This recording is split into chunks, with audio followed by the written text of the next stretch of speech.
Hey everyone, welcome back. I'd like to thank you for joining us again. I'm Sergio, the handler for Mayday's Doom to Repeat campaign, and with me, as always, is the handler for Black Project Gaming, Vince. What's up, buddy? Hey man, good to be here as always and glad to have everyone tuning in.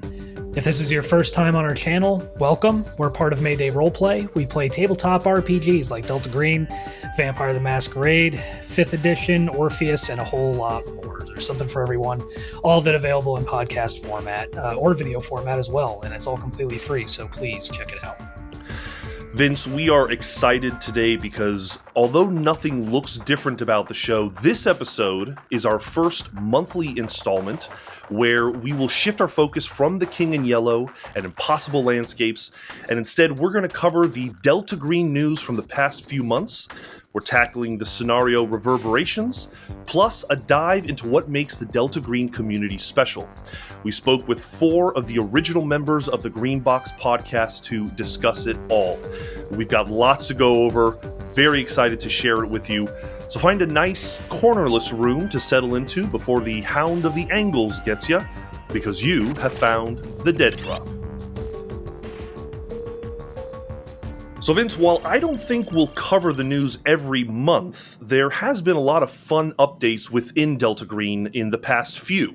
So I think we should round up those headlines and talk a little bit about them. Absolutely. To kick us off, on August 7th, Art Dream launched their own Delta Green specific Patreon, where they will be posting updates and previews of upcoming material. Interested agents can sign up for free in order to receive news on all the pending projects they've got in the works, but for $1, you'll get access to everything from art previews to scenario playtests and more. Speaking of which, patrons can download and playtest an upcoming scenario called Meridian, which is written by Shane Ivey. In this scenario, written specifically for a handler and 2 agents.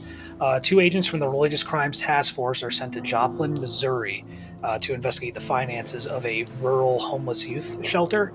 And of course, they find something else entirely. As of right now, you can join the Delta Green Patreon. You can download that playtest now, and be sure, please, to submit your playtest reports to Shane Ivey no later than September 15th. I'm excited about this Meridian. I hadn't heard anything about it until we started researching about what's been up with Delta Green in the past couple months, and it sounds really cool. I especially like the 2 agent scenario. I've seen a lot of discussions online about how do you run a game for just 2 folks, so it's cool to see that they've listened. Yeah, and one of the interesting things about this scenario is it's written from the perspective of inducting 2 new agents into Delta Green. So, they may start with 0 knowledge of the program or the Outlaws or the Cowboys or anything.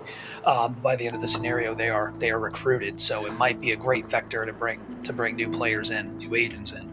Then there's Caleb Stokes' God's Teeth, which is a much-anticipated campaign that has been in the works for years now. Cover art was released on Dennis Detwiller's Patreon in June, and it is suitably disturbing. In an August 7th post on the new Delta Green Patreon, Art Dream stated they think the PDF will be available in the fall, and the hardback a few months later. However, as we all know, these projects can and do shift, so sign up on the Art Dream Patreon for further updates. On August 14th, Art Dream posted an update stating they're working on a supplement to God's Teeth entitled God's Hunt. This is a collection that'll feature 4 scenarios to help further build out the God's Teeth campaign. God's Eye, God's Breath, God's Law, and God's Light. While Eye, Breath, and Light were all previously featured on Role-Playing Public Radio in the original campaign that Caleb Stokes ran over there, God's Law is an entirely new scenario revolving around corruption in the LA County Sheriff's Department, which sounds crazy interesting. You can sign up for Caleb Stokes' Dead Channel's Patreon to hear how that one plays out, as they've already run through it, I believe. According to Art Dream, the first of the God's Hunt scenarios will be available just after the publication of God's Teeth, with the others coming in subsequent months, followed by a hardback compilation. If folks are curious to learn more, you can listen to the entire God's Teeth campaign on Role-Playing Public Radio. I recommend it. It's a great time, as well as in new playtest sessions on the Dead Channel's Patreon. I do need to warn everyone that doesn't know much about God's Teeth. It is an especially rough and grim scenario, so be forewarned. Children are not safe at all in that scenario. But a preview of the first 31 pages of God's Teeth was published on Det Willer's Patreon on July 22nd, so be sure to join up and check it out. You'll also be able to find an early draft of the aforementioned God's Law scenario, among others. It seems like Arc Dream is really going all in on this God's Teeth stuff. For such an intense scenario, there must be a interest in it amongst the players. Oh, absolutely. Yeah. Ever since RPPR did that campaign, it's something that the fan base, I think, has been clamoring for. And what's crazy is how much it's kind of expanded since it was originally just a stretch goal, I believe, in one of the Kickstarters that Arc Dream ran. And now you're getting not only God's Teeth, but you're getting all of these different God scenarios kind of to flesh it all out. So it's really good to see, and it's awesome seeing Caleb Stokes, who's was once a fan just like you and me. Now, but of course, an accomplished RPG writer in his own right. Now being able to work with Arc Dream, it's really cool to see. But to bring it back to the news, so back in August of 2021, Arc Dream launched a Kickstarter for The Conspiracy, which is a remastered source book converting the original Delta Green for Call of Cthulhu to the updated rule set. When the hardbacks were made available, they sold out pretty quickly and have been out of stock until now. For those who missed the initial Kickstarter, the book is back in stock for order, so go to shop.arcdream.com to pick up your copy. PDF versions are, of course, available on the Arc Dream website and DriveThru RPG. We also know that the Conspiracy Kickstarter resulted in a bunch of other projects being successfully funded. We've got an updated version of Puppet Shows and Shadow Plays, which is an introductory Delta Green scenario written by Adam Scott Clancy, along with a short campaign called A New Age, scenarios like Dead Letter and A Night on Owl's Head Mountain, Grace Under Pressure, Artifact Zero, Holy War, and some King in Yellow related material as well. Finally, additional source books are coming, one of which is The Millennium, which will feature profiles of everything from Pisces, the UK counterpart to Delta Green, right, and GRU SV8, the Russian counterpart, to Phenomenon X and the D-Stacks. There's also Machinations, Incursions, Shotgun Scenarios, Legacies, Transcendence, and Agencies.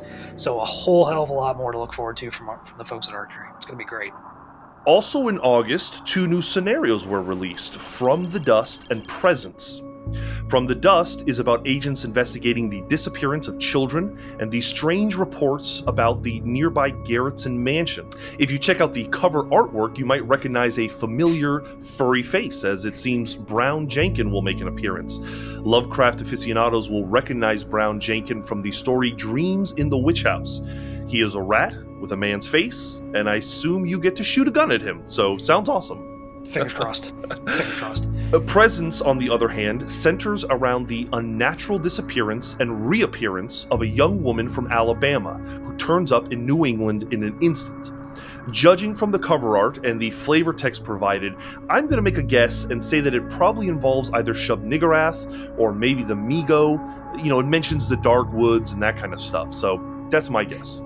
Yeah, I'm going to take that Goat of a Thousand Young bet for sure. Before the release of From the Dust and Presence, there was Convergence, which, fun fact, was the first Delta Green scenario ever published. It recently got a revamp and a re-release as well. Now, you may have missed DriveThru RPG's Cosmic Horror Sale last month, which was 25% off Eldritch Horror games, including Delta Green. But fear not, because bundleofholding.com is here with an even better deal. For $7.95, you can get the Agent Mega Collection containing PDFs of the Agent's Handbook, the Complex, which is, more organizations that your agents can come from, and a bunch of agent dossiers. If you pay more than the current threshold price of $38.19, and you will level up and receive 9 additional titles in their Handler Mega Collection, including The Handler's Guide, The Conspiracy, The Labyrinth, Iconoclasts, and Impossible Landscapes, Static Protocol, Arc Int, and the Handler's Screen. I mean, I can't imagine anybody who's on the fence about getting into Delta Green. This is the way to get in. I mean, Impossible Landscapes alone is worth that price, in my opinion. The sale is going on until about September 24th, so don't miss out. The link is bundleofholding.com/presents/DG Mega. And for the future, we will, here at the Dead Drop, keep an eye out for any upcoming sales and try to warn you ahead of time in those future episodes. And speaking of new releases, new products, Art Dream has graced us with new Delta Green merchandise. Yes, we have got a Delta Green Challenge coin that was released in August. It's a solid metal coin, 1.75 inches in diameter, with a green delta opposite the unofficial but popular program motto, Scientia Mors Est. 5 days later, we got a 3-inch sew-on patch for Enero Delta with the motto Supra et Ultra, which is above and beyond in Latin.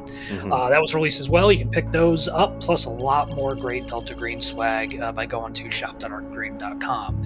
Probably their best merch to date, though. Just came out, I think, a couple of days ago. A bright pink shirt that reads Delta Green in the famous Barbie font. And on the back reads, "Do you ever think about death?" That is an absolutely genius marketing move on the part of Art Dream. Yeah, it really is. We already know patrons and folks in the community that have immediately gone and bought it. It was such a good idea. Personally, I'm kind of waiting till it cools down again in the fall, and I think I'm going to pick up that sweet Delta Green raid jacket that they have. Well, folks, that's the news for now. Vince, what do you say we get to talking about a scenario? Let's do it. So, Sergio, you and I have both run the scenario that we're going to talk about today, and I think we'd have a lot to say about it, which is why we've chosen it as one of the first ones to really discuss in detail. For those listening who want to avoid spoilers, skip to the timeline chapter, Green Box Retrospective. So the scenario we're going to discuss is Reverberations. And correct me if I'm wrong, Vince, it's in A Night at the Opera, right? The book? It is, yep. I think it's the very first scenario in the Night at the Opera scenario collection. So the scenario revolves around agents investigating a 90s rave drug called Reverb. It's back on the streets, better and stronger than ever, apparently. Now, its users and dealers have started vanishing. The agents need to identify and stop the source of the unnatural drug before it's too late. I first want to get into the pros about this scenario talking to you, and then we'll get into a little bit more of the nuance of it. When I first ran it, the thing that I really appreciated about Reverberations is that it's a really detailed guide to running just a procedural drug investigation. It has all of the pieces, all of the characters, all of the clues that you need to tell a compelling and realistic story. And even though I altered a lot about the narrative, I do believe I stayed true to the facts that were presented within the scenario, and it helped. With me, one of the big pros, I think, with this scenario is that it can serve as a great inciting incident for agents that have not yet been recruited into Delta Green. It can really start off as just a traditional law enforcement investigation, and your players can start off as just run-of-the-mill federal agents, cops assigned to this task force that are slowly but surely drawn into the unnatural from there through Reverb and the effect it has on those who consume it. You ran A Night at the Opera, just kind of going through those scenarios. I did not, I don't own the book. I had the scenario itself, and I never really thought that. I think you're completely right. Starting it as an Inception scenario is a great idea. I never really thought about that, but it has all of those trappings because most of it is rather mundane. It's a regular kind of investigation, and really only towards the end does it start to get into the unnatural territory. Exactly. Yeah. Now, there are some cons with this scenario. It's been discussed at length online, and so I don't think we're necessarily treading new ground here. But in my opinion, I think the challenge with the scenario is that it needs a little bit more of an evocative setting. I believe in the scenario, it starts in Chicago, or that's kind of the default setting for it. And Chicago has a very rich history and is a very a beautiful city and an interesting place. And I think you could run a really great Reverberations campaign or scenario set in Chicago, but something about it seems to just not quite be as evocative as other scenario settings. The other problem is the antagonist is a little problematic.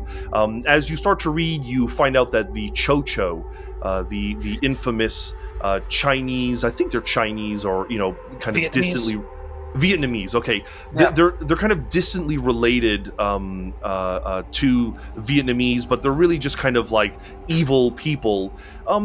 But the problem is that they're not quite as interesting as, let's say, the Deep Ones, where at least you get to see kind of an interesting transformation in the Deep Ones, and there's that really fucked up life cycle that the Deep Ones have. But the Cho-Cho just have all this baggage of labeling a race of people as evil. So I think that's one of the challenges when you approach this scenario. It's funny you mentioned that. One of the interesting things I ran into when I ran it was, I believe, Chicago had come up previously, because when I started running my own campaign on Black Project, we'd started off with Sweetness, and that ended up in Chicago as well.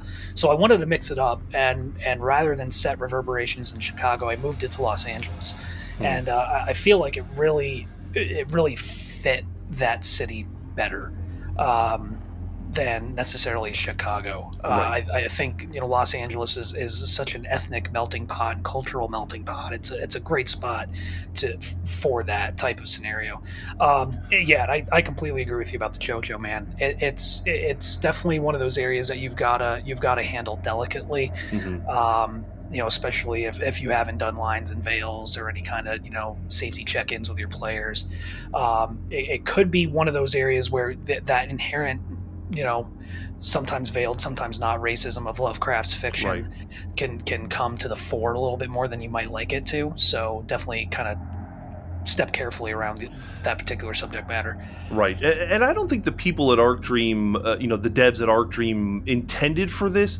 It just kind of shakes out that way, especially as, time passes and we just see the way that media can be skewed, the opinions of minority groups can be skewed or used in a negative light. I think that, like I said earlier, the Deep Ones can be from anywhere, they can be anybody, and they become something else. They become much more alien. Ultimately, the Cho-Cho are at their heart just worshippers of Nyarlathotep, in his many forms. I think in this case it's the Black Buddha.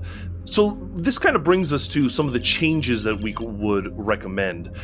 For me, it was important to me to select a compelling backdrop, and it happened to be Devil's Night 1984 in Detroit. Now, Detroit is obviously an evocative setting just because Detroit has so much history, so many ups and downs, and you add on to it making it a time period, 1984, or making it a period piece. And then on top of that, you add the complication of a situation where folks were randomly setting fires not long before Halloween in Detroit, aka Devil's Night. This is something that really happened. Just adding that little wrinkle to it gave it a little bit more of an atmosphere and made the players just feel like there was more on the line, right? If they weren't going to get caught by the antagonist, they might get caught in a fire or something like that. It just kind of really upped the ante. Also, the antagonist, I decided to change it from the Cho-Cho to the Fate, or Stephen Alziz. We know that in the 80s, the Fate were still around. In the more modern version, they're kind of gone from, they've all been, kind of eliminated. But I thought the Fate were a compelling enemy because they didn't have the messiness of the Cho-Cho, but it made sense that they might be trafficking drugs. In the actual version of the scenario, Reverberations, there's one single line that actually links the whole thing to the Fate, and it's something that most players wouldn't find. I believe that there's a VHS that one of the characters that they meet throws out a window, and if the players are smart enough to go and investigate a dumpster, outside of the building that this character is in, they find this VHS, and on the VHS they see somebody enter the building and give some reverb to the main antagonist, Spider J, or at least one of the main NPCs. So when I read that, I realized, all of this goes back to the Fate, and even though it's written in a time where maybe the Fate aren't as prevalent or relevant, They are also Nyarlathotep worshippers adjacent. Aziz is heavily implied to be an avatar of Nyarlathotep. But I thought, okay, maybe I can take out the Chocho and put in the Fate. And it started just kind of the wheels turning in my head about why. Why would the Fate be selling drugs in Detroit that ultimately, if you take too much of the drug, you get, snapped out of existence by a Hound of the Angles? And then I made the connection that, well, maybe the Fate are trying to eliminate the competition in Detroit.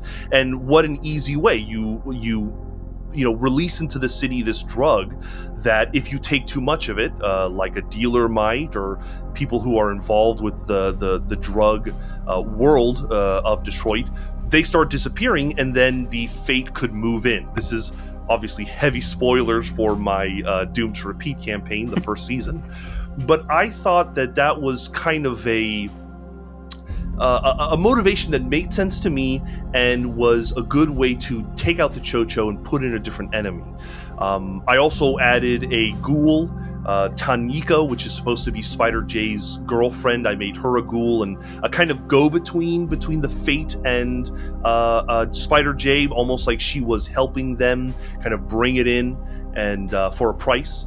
And I also added Deborah Constance, who we all know eventually becomes Agent Nancy. I thought, because Doomed to Repeat is so much about the history of the organization, Delta Green, etc., I thought it was important to bring her in. She eventually became more of a character as the seasons went on. Those were some of the changes I made. Obviously, a lot of these are very extreme, but I think they worked for me, and I think that it's okay because, like we said in the beginning, there's so many good clues and facts in this scenario that you could completely take it apart and put it back together again in a new scenario, and it'll still work. A new situation, I mean. Absolutely. No, I completely agree. The way you kind of did that yourself, it worked brilliantly, and that's a great example of what you can do with the various leads that Shane Ivey has kind of written to the scenario. Right. Some of my suggestions would be I ran it pretty much as written, but if you're looking to kind of flesh it out, definitely consider introducing corrupt cops, corrupt law enforcement as an angle, maybe even as dealers themselves, along with the recommended rival gangs that are in there, or community reporters that are chasing a story. Yeah. When meeting members of the local Chocho community, I would just consider making them just Vietnamese instead. And because especially if you want to, you're hard set on having the Chocho be included, have the wider Vietnamese community, but then have the Chocho be some kind of like radical cult that the others view with disdain and distrust, and it's viewed as a radical faction or splinter group that is not legitimate in the eyes of the wider Vietnamese community. I'd also even make the local advocacy alliance group an actual legitimate Southeast Asian rights organization that has possibly been infiltrated or co-opted by the cult. Bottom line, just take steps to ensure you're not villainizing an entire ethnic group, unnaturally tainted or not, and highlight the fact that this is an offshoot that is neither supported by nor representative of the local community. That's really the best way to solve it without, if you don't want to do a bunch of work and put this in a new setting and have all new characters and stuff like that. That really is the best advice, is just make it clear. There's a clear delineation. The other thing that I might recommend is, consider making some of the characters friendlies. That's something that I did because it was set in 1984. There was technically only supposed to be 3 agents, but I had 6 players, so I made 3 of them agents, and part of F-Cell, I think, was the one that I chose, and then the other 3 players were friendlies, and that created a really interesting dynamic, which actually brings me to a realization of mine, and that is that be careful to not have the players be too antagonistic towards each other. I had been intending for my run of Reverberations to be about 3 sessions, maybe 4 sessions, and I think it turned into like 7 total sessions. That was a doozy. One of the reasons why is because I set up a kind of antagonistic relationship between the agents and the friendlies. Where multiple episodes were needed to kind of resolve these tensions between them. And so that really drew things out. If you want to run a longer scenario, that's fine. And I would say take that advice where maybe there's a little bit of interpersonal stuff that the players need to get over and deal with in-game. But if you're not interested in that and you want to run a tighter game, make it clear to the players that you are all working together and this needs to be a team effort. Otherwise, it's going to take a lot longer. Absolutely. I just thought about that as we were, working on this episode. I was thinking about, oh yeah, wow, that may have been my fault that it took so long to get through it. It was still very satisfying and fun, but a good tip, I think. Absolutely, yeah, and in fact, the friendly angle is one I think is a good one to recommend and kind of touch on. Is that if you are dealing with a larger group of players, like a lot of first-time Delta Green groups seem to run into. You got a lot of folks that are being introduced to it from games like D&D, where you've got larger parties and everybody wants to try it, everybody wants to play, so you got a larger group. Yeah. If you don't make them all law enforcement, definitely consider introducing those friendlies, right? Your anthropologists, your historians, your scientists, folks who aren't necessarily government employees or full-fledged members of the conspiracy, but are, to use the phrase, useful idiots to the program. Yeah, definitely, that's always a good piece of advice, and just to take the opportunity to make it something special, especially if this is going to be the first scenario that you're running for your folks. Yeah. Additional tips that I would throw out there. Eventually, the players will get to the kind of penultimate scene. I think that the entire scenario is kind of built around this, where they interact and they witness the Hound of the Angles come out of Spider J's eye, the corner of his eye. This is, I think, good advice for all of Delta Green. But, don't go into too much specific detail about the Hound. If you want it to be scary, don't really describe it as even a hound. Describe the complexity of the shards of reality, as I described it, and the way it, would steal reflections and the weird noises it makes, and maybe imply a little bit of animalistic nature, certainly to threaten the players so that they get the hell out of there so it doesn't destroy all of them. But I think less is more when it comes to describing the unnatural, and really find weird ways of describing the Hound. And maybe even, this works for Reverb as well. If any of the players take Reverb, as many of them I think will want to, really make it weird, make it a strange experience. I believe that there's examples even listed in the scenario of things that Spider J could describe as he's experiencing this overdose of reverb. Take those and play with those, and use those to inform your own players' visions if they do decide to sample the product, so to speak. This scenario is so much about the city that you're in that you really want the players to feel like they're connected to the city somehow. Yes. They all need to be either from it or intimately involved with it somehow. You don't want to bring characters from out of state, or if they do come from out of state, there's something that's grounding them to the city, because I think it raises the stakes. Especially if you're going to be using it as kind of an inciting incident to bring new agents into Delta Green.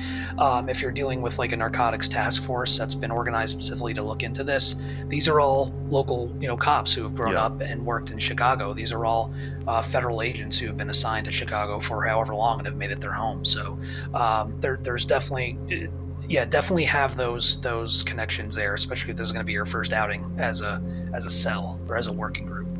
There's something interesting where Spider J is kind of the source of all of this, but you got to get to Spider J first. So there's a little bit of a controlling of information that the handler needs to do, because, there's probably a lot of NPCs that have interacted with or know Spider J, but you'll kind of spoil things if you don't meter out that information a little bit. So if they speak to dealers on the street, if they talk, there's a whole interview section where you can go to the police station and interview folks.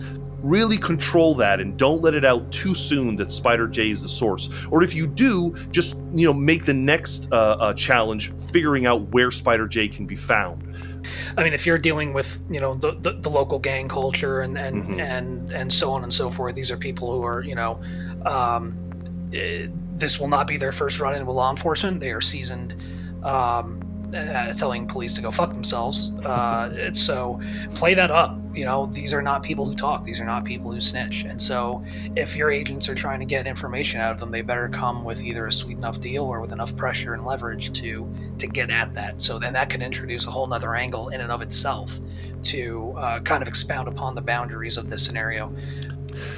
So when I first read the scenario, I also realized it doesn't have much of an ending, right? So there's the big climactic reveal of the Hound, and then the players run for their lives, and hopefully they survive. But once that happens, I feel like some handlers might not know how to bring things to a resolution. I'd like to hear from you how you did that, and I can talk a little bit about how I did that. Yeah, to be honest with you, I really didn't. It was just one of those things that we just kind of left hanging. They met these. It was kind of an early lesson in do only what your handler tells you, your case officer tells you, and go no further. Do only what has been requested of you, and that's it. This is not exactly a profession made for, going outside the bounds of a given operation.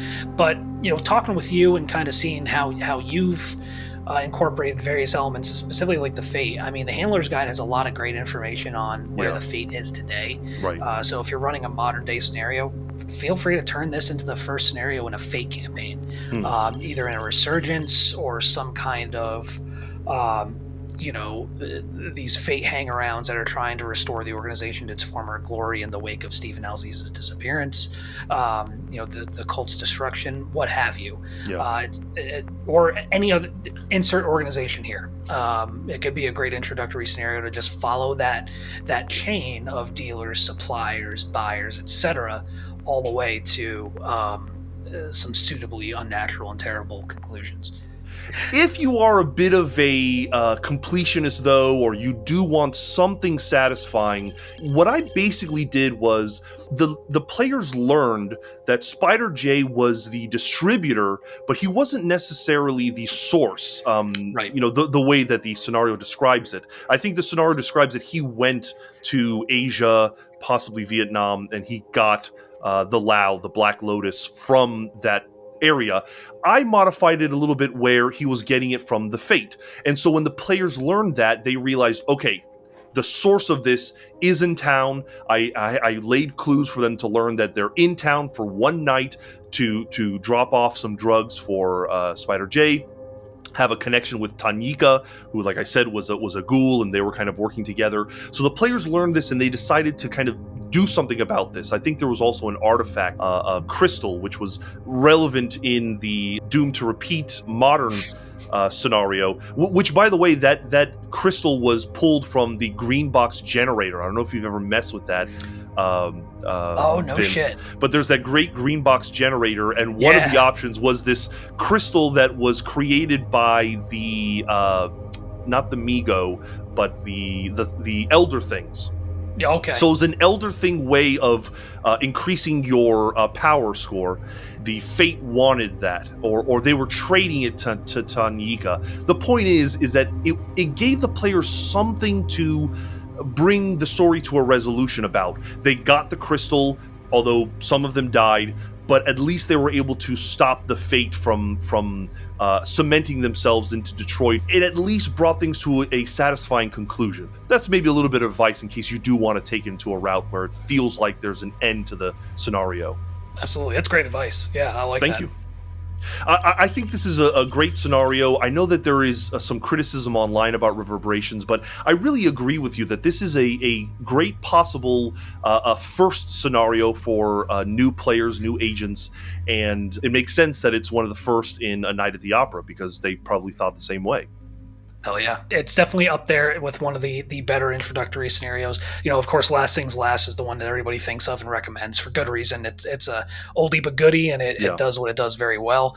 This is another great one. I'd even argue Sweetness to a certain extent. There's a lot of great ones out there, and what's phenomenal, though, is that the writers do such an amazing job with these scenarios that they give you a great framework that if you decide to tear the walls down to the studs, you've got more than enough to rebuild something in your own image and what fits your group of players in your campaign.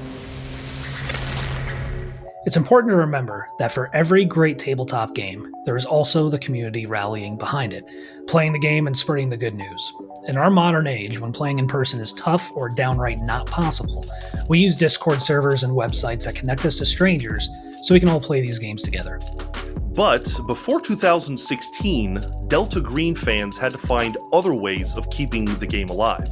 The Shotgun Scenario Contest, the Fairfield website, and the Delta Green mailing list are, much more so than anything I did with Night of the Opera, what made Delta Green what it is today. They are the ones who kept interest in the game alive in the period in between the release of the older splat books for Call of Cthulhu and the present day edition. That's Max Nelson. He's known in the community as the prolific scenario author mellonbread. He's also the creator of the Night at the Opera Discord, which has been running since 2016 and has become the #1 place to meet up and run Delta Green games. It has. It's more popular than the official Delta Green Discord. And that's Will Roy, Max's friend, who joined the site to play Delta Green and eventually became the editor and producer of a podcast born from and influenced by the Discord. We did a pilot episode for A Night at the Opera, which is the original title. I wanted to draw a line between our show and the Discord server of which we were members. It's not out of any disdain for the community. I love the community. It's because I wanted the Green Box to be the show that the 5 of us made because we wanted to make it. We'll get back to the distinction between the show and the Discord, but the Green Box podcast was produced from 2016 to 2020 by Will Roy, Max Nelson, Jake Cook, and Kevin Ham. I'm Jake, and my role on the Green Box was that I was a co-host and very, very occasional audio producer, but more often than that, I was a audio problem. My name's Kevin. A lot of people online know me by my handle, which is Alendal004. I'm a freelance cartographer. I've been doing the maps for Delta Green for about 4-ish years or so.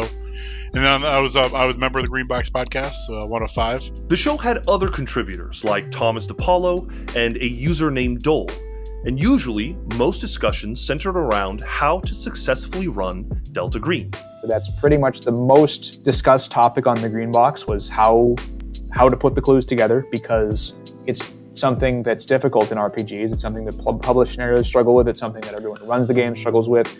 And it's the cause of the most frustration, because if you get stuck, then you're going to come away with a negative affect towards the game, which we don't want. Like the Discord, the podcast grew in popularity amongst Delta Green players. We kind of had a captive audience, so everybody from the Discord tended to listen, or people who wanted to listen to a Delta Green podcast, certainly every time we would post an episode would see it, because we would post it on the Discord, we would post it on the Facebooks, like Delta Green Street Team. Those areas, the Night of the Opera server, the DGML, and the Facebook, that's 95% of Delta Green players worldwide who want to be engaged. So people who came to Delta Green, who also like podcasts, were obvious, easy listeners. Now, we have to remember that back in 2016, when Max first started the Night at the Opera Discord, the Delta Green Kickstarter had just been funded, and the game in its modern iteration was still very new. It had started as a Call of Cthulhu supplement, but had grown in that grassroots popularity through the 80s, the 90s, the early aughts. Now, Delta Green is this multi-award-winning tabletop role-playing game that's played all over the world. Well, Max started it, which is funny because if I remember, I'm the guy who got Max on Delta Green. So there's a little bit of chicken and the egg there.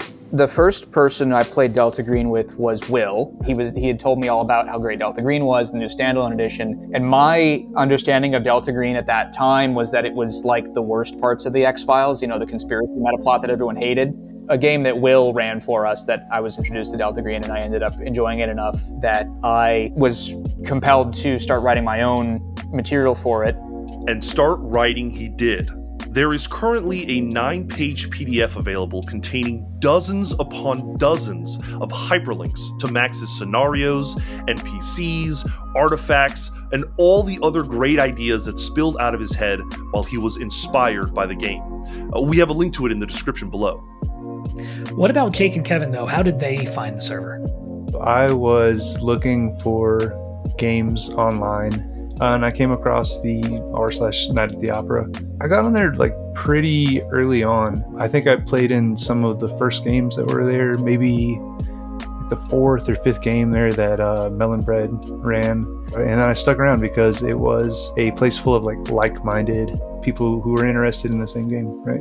Everybody there was, playing games, writing stuff, talking about the games, talking about the old games. Like, the community was pretty good. By the nature of the fact that most people who were in Delta Green, tend to have, they tend to be interested in like modern law enforcement or modern military stuff, or history and the mythos and stuff. So there's the Venn diagram was very much a circle for a lot of things. So we have a bunch of gamers who join the server, run games for each other, begin as strangers, and in the process become friends. And one day, one of them has a bright idea. I guess the inception of the Green Box, Kevin came to me and Max and said something to the effect of, do you guys want to do a podcast? The Green Box started mainly just because the group of us who started it liked talking about Delta Green, and we were like, well, we talk about it all the damn time, on Discord, so we may as well, and people seem to enjoy the conversation, so why not, record it and see. So when we started, we basically said, hey, let's record 10 episodes and just see if anybody, gives a hoot. 10 episodes came and went, and before any of them could really even consider what they were doing, they were producing a podcast. I'm not really sure what I intended with the show.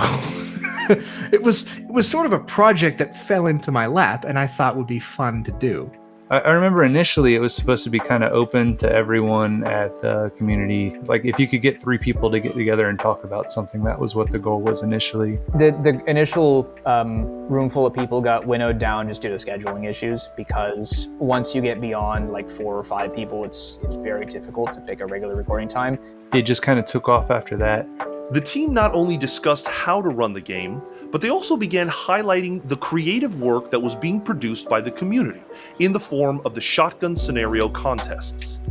The first contest thing that we ever did was, of course, the shotgun scenario contest, because at the time that we started the Green Box, the shotgun scenario contest was the Delta Green event, right? That was it. That was all there was. Up until recently, the shotgun scenario contest has not been administered by the Night at the Opera Discord. It was administered by the Delta Green mailing list. Ed Possing is the one who took it upon himself to run that, and now it's run by Kevin Ham. So Vince, remember earlier when I said we'd get back to the distinction between the podcast and the Discord? Well, much to Will's chagrin, I'm not sure that line was ever very clearly drawn.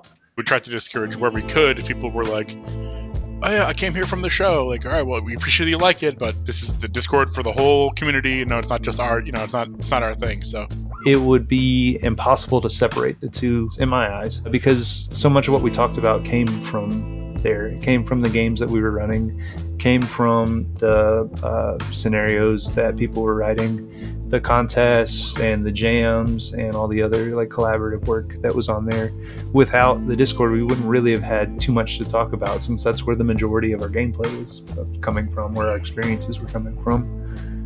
Which brings us to a running theme that I discovered while interviewing everyone. A theme highlighted by all of this fan-made creativity that builds upon the mythos lore. In Lovecraft's day, other writers were inspired by his work, and they built upon his dark pantheon. A kind of meta-narrative was born.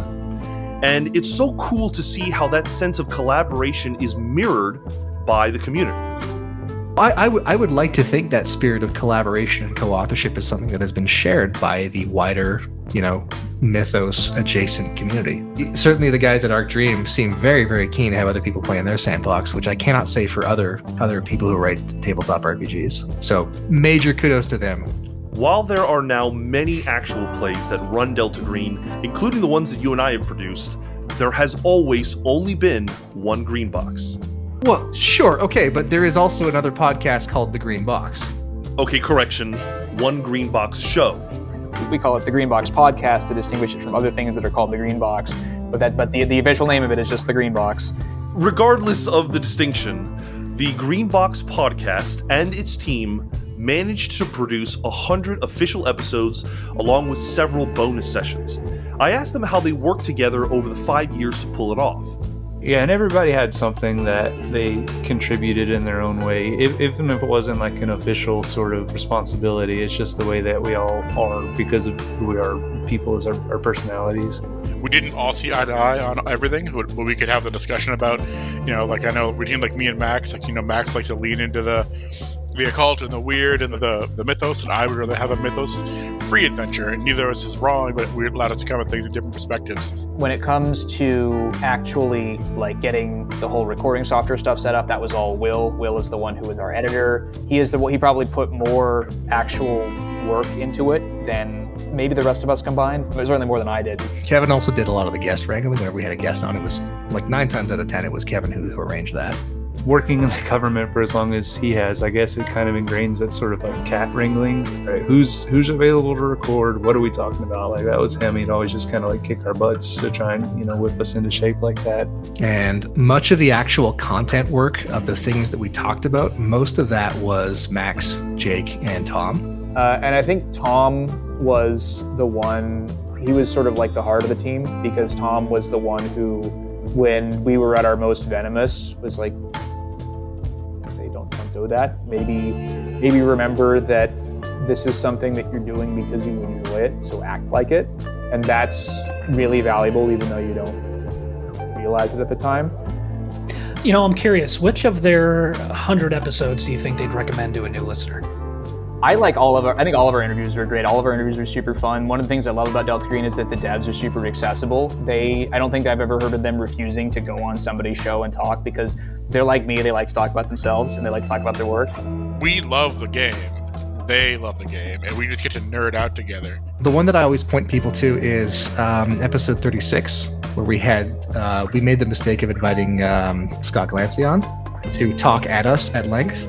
I joke, but Glancy is wonderful. He is a great guest because you don't have to do any work. He just does all the work for you. Episode 40, that is where we followed the advice of writing a scenario. Like at the back of the Delta Green Handler's Guide, they have like 9 steps to help you write a scenario. We did that. Those episodes I think are fun because I get to do scenario development with my pals and test all of these hypotheses that we're seeing here. Like, this is the way Fall of Delta Green recommends you build a scenario. This is the way the Agent's Handbook and the Handler's Guide recommend you do it. This is the way I personally do it. The other one that is my personal favorite, just because I love the subject matter, is Deja Vu. That is about like Groundhog Day scenarios, time loop scenarios. I love those. And what they mean for like your agents, what kind of growth your agent might experience, or I guess decay ultimately in Delta Green, because you only lose sanity. It never goes up. Then go through our list and find something. We have episodes on, like, if you find in your home game that you're not great at briefings or you're not great at home scenes, then we talk about those. Find that episode, but start with either our Shane Ivey interview, Glancy, or Chris Gunning. Chris Gunning was a lot of fun. He's a really good dude. And Shane, like we did, it was a double episode, and we just talk about all the fun stuff he's working on and how we got into Delta Green and fun stories about the industry and stuff. So that's where I would start with the interviews. Listen, if joining a game or running Delta Green sounds like fun to you, you absolutely need to join the Night at the Opera Discord.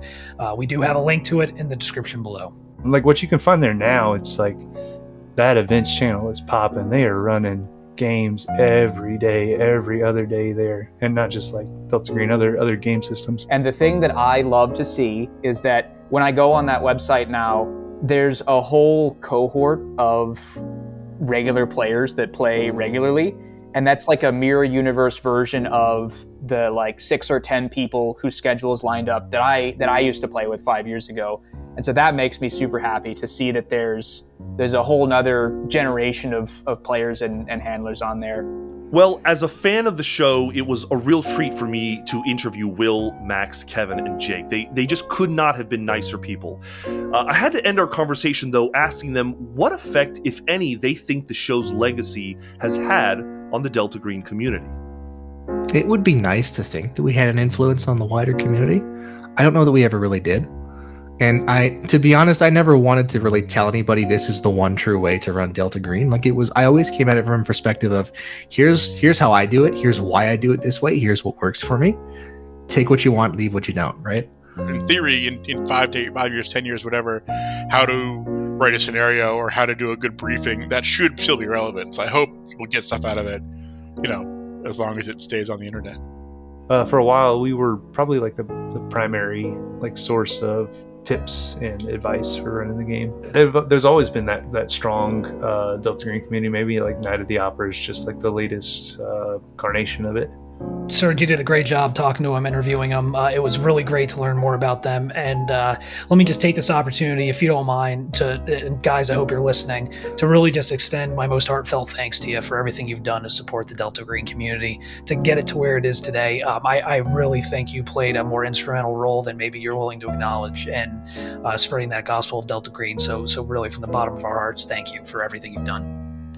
If you want to hear more about how the show started, the team's interactions with Arc Dream, some of the lessons they learned producing the show, funny behind-the-scenes stories, great advice from some of the team, and a lot more, I suggest you subscribe to our Patreon, where we are offering over 15 minutes of extended interviews.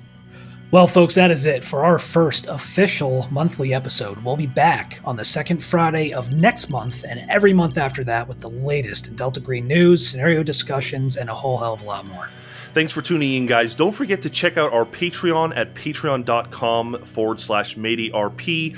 We love your support. We love getting questions. I don't know about you, Serge. That's something I would absolutely love to see as suggestions for future discussion topics. So, that's a good idea for sure. Yeah. Future discussion topics. Let us know what you want us to talk about. That'd be great. But until next time, stay safe, everyone. And as always, we will be seeing you. Bye, guys.